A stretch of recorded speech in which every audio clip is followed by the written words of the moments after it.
What is going on, everybody? Welcome to the Bartley Broadcast, my personal show where I talk about all things going on with me in the world of entertainment, what I watch, what I listen to, what I'm reading, stuff like that. This is brought to you by Apocalypse Movies, and I am Jacob Bartley, your host. So how's it going, everybody? I hope you all are having a wonderful Friday today. That's when I record this show. It'll be up sometime this weekend. So let's jump right into it. Let's open it up with what I've been watching lately. And I have one movie to talk about and one TV show to talk about, and I am so stoked to talk about both. First, I just watched Thor Ragnarok last night, and if you can't tell by my enthusiasm, it is amazing. I just shot a non-spoilers review where I go into more depth on Thor Ragnarok, but I'll just give a brief summary of that, but you can go check that out on the channel right now. I love this film, obviously. I think it is the best example of Thor's powers, and the action used with Thor is incredible. The best we've ever seen, in my opinion. All the side characters worked. One thing I didn't mention in my non-spoilers review, and I forgot, and I regret it, is Loki. Loki is amazing once again. Hulk's amazing. Valkyrie's amazing. Hela's amazing. The stakes are raised. There's very, very dark stuff going on in here. The comedy is great for the most part. It's a little too heavy, but go check out my non-spoiler review. Like I said, I talk more in depth about it, but overall, loved Thor Ragnarok. I definitely recommend go checking it out. I think it's hard to say because there's a lot of MCU films, but I don't want to say it's top 5, but right now I'm pretty safe putting it in the top 8 of the MCU films. Maybe that'll change after multiple viewings. We will see. So, I just finished a TV series the other day, and that is Stranger Things Season 2.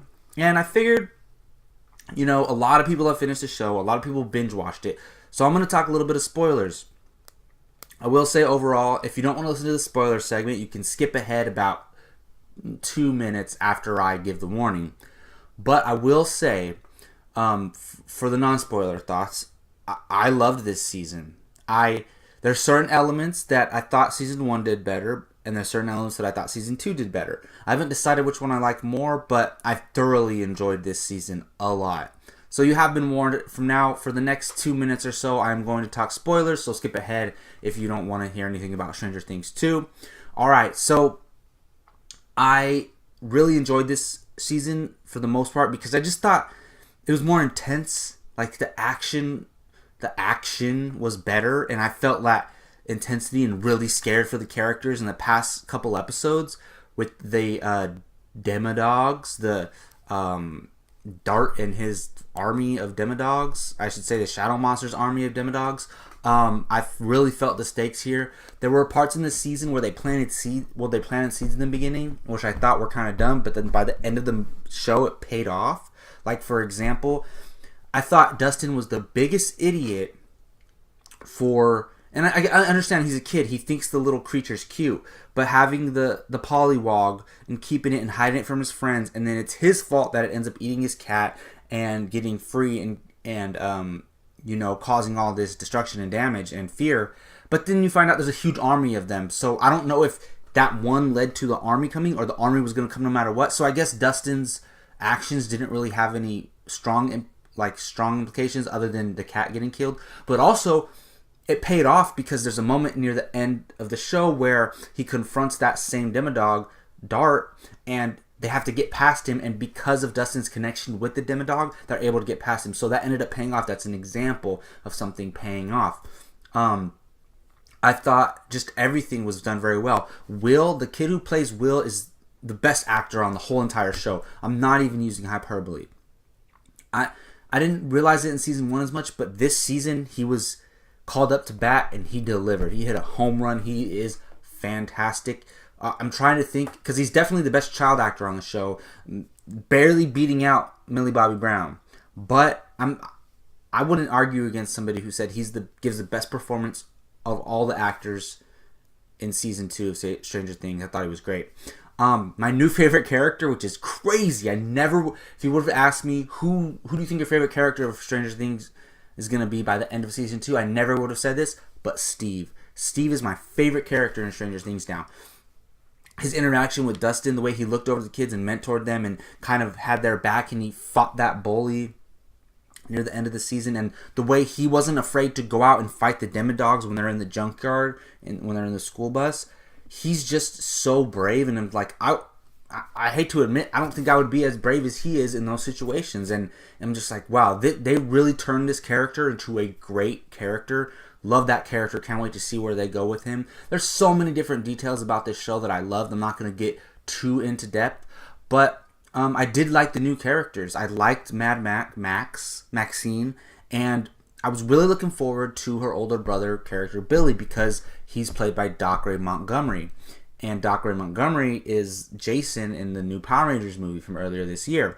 And I just thought he killed it in Power Rangers, and he killed it in this role too.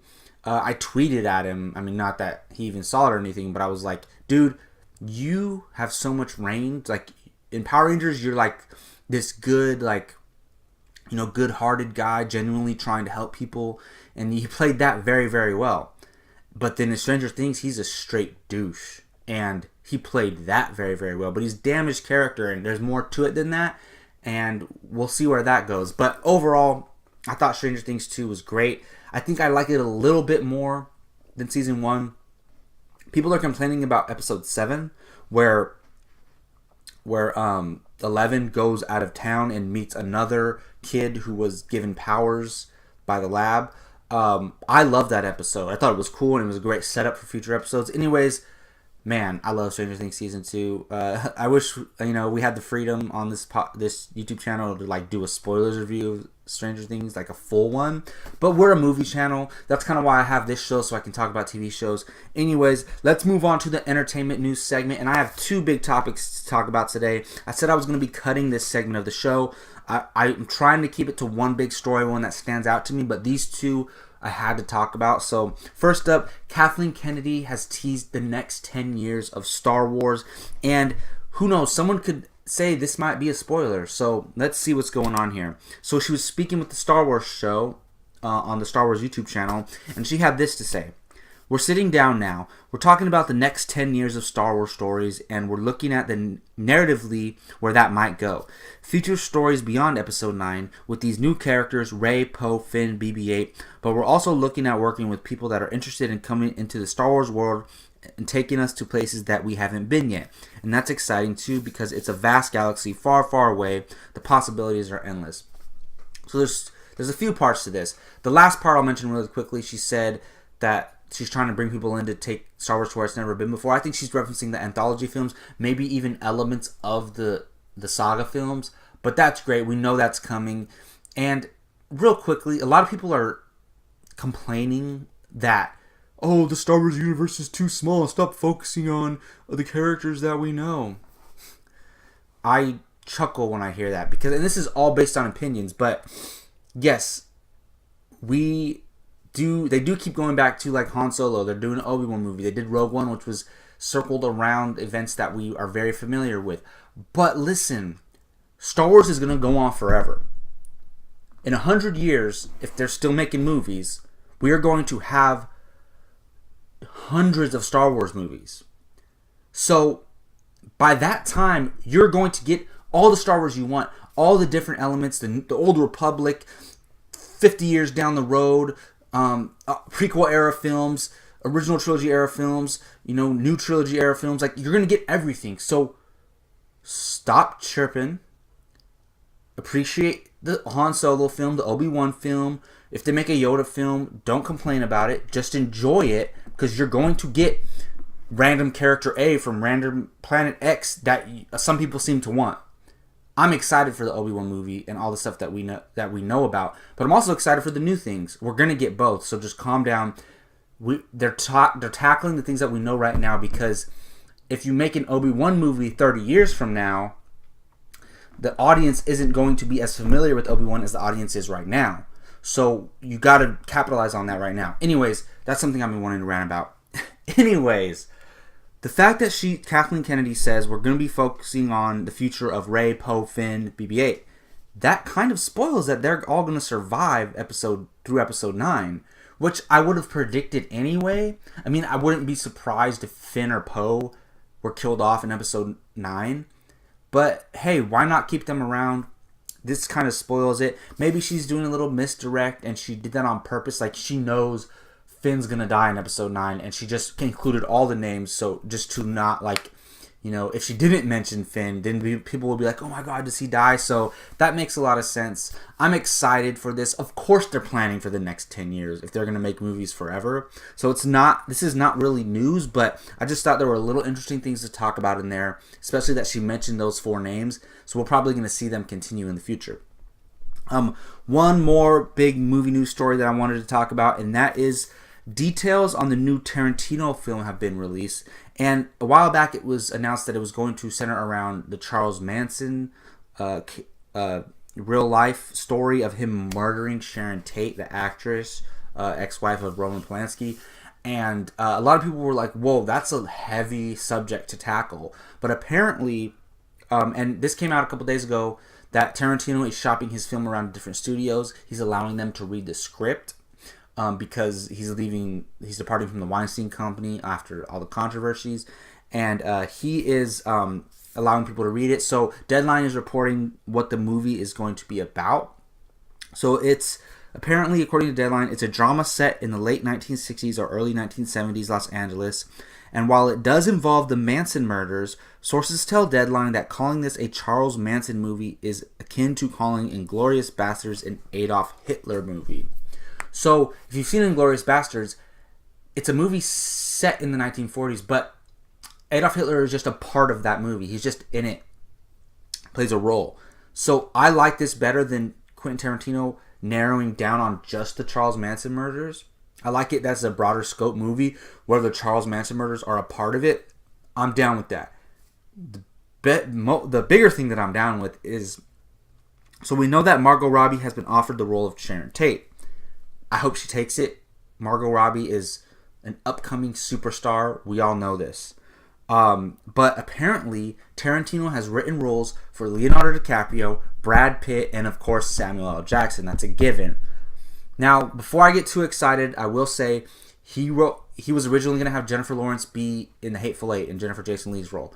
He was originally going to have Will Smith be in Django Unchained as Django. So, just because he wrote roles for these actors in mind doesn't mean they're actually going to be in the film.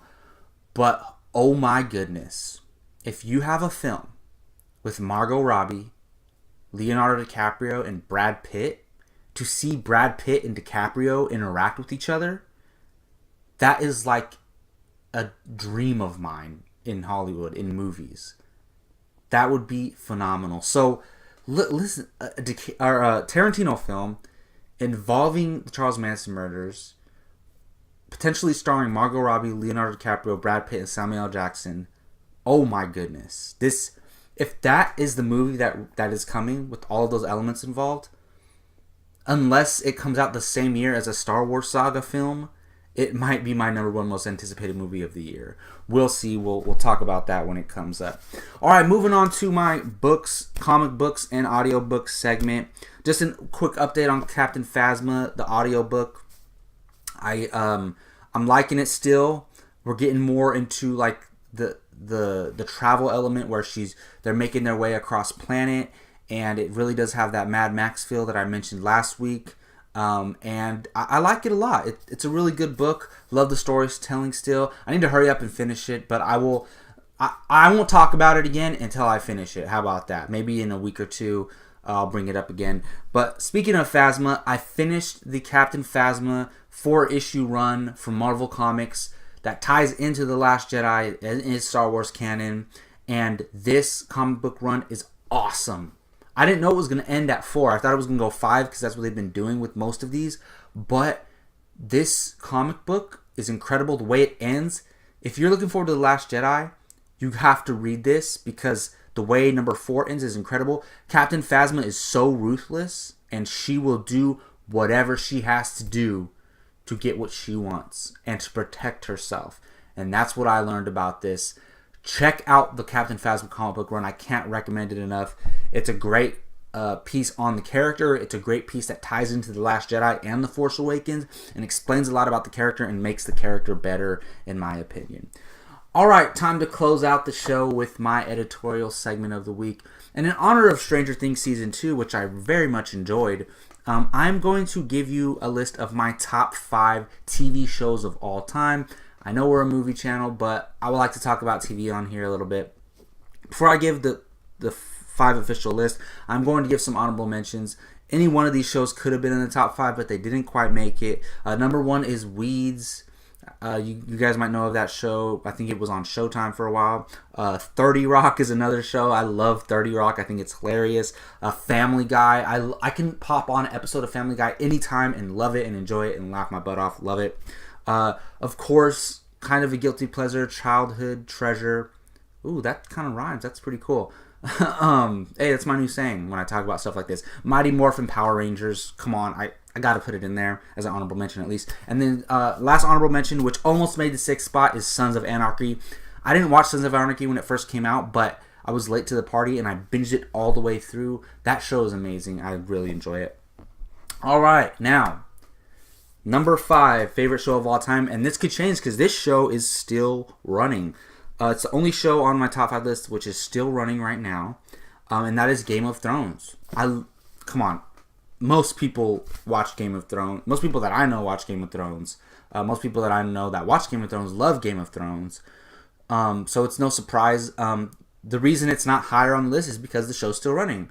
You know, the last season could be terrible, and I'm like, oh, maybe it's not in my top 5. Who knows? But I have a feeling it's going to stay in my top 5. I'm just I love fantasy stuff. I love dragons and magic, and I love sword and sandal stuff. And considering that I love that stuff and how great the show has been, it's right up my alley. So of course I'm going to love it, you know? And it's great. Who knows? I'm telling you this right now. Was it season 7 this past season? This last season was my favorite season of Game of Thrones ever.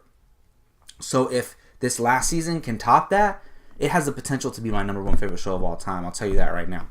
All right, my number 4 favorite show of all time is Californication. I was late to this show, didn't watch it till after it aired, but David Duchovny, that guy's my hero. He's awesome. This show is right up my alley as well. I'm a writer myself. I'm an English major, and I'm a storyteller by nature, and I related to David Duchovny a lot, even though he's a 40-year-old man in the show, his character.